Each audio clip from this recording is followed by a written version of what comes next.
दोस्तों नमस्ते प्रणाम, स्वागत है हमारे चैनल पे आप सभी का। तो एक प्यारा सा गीत लेकर आए हैं, जो सभी लगा कमेंट द्वारा जरूर बताएगा और शुरू से लास्ट तक सुनिएगा। कि होली का गीत है कि जरी जाता मोरी चढ़ाली जवानी बालम मान मानी।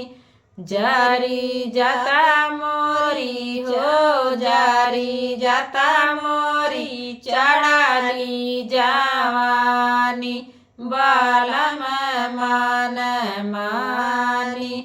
बतिया न मान प्रभु कहू कहला कहो।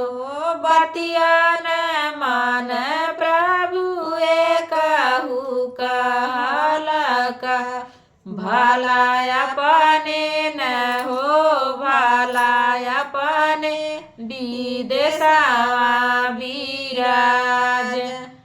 जारे ले मोरी जवानी भला अपने न हो भला अपने विदेशवा विराज। जारे ले मोरी जवानी जारी जाता मोरी हो जारी जाता मोरी चढ़ाली जवानी बालम मान मानी।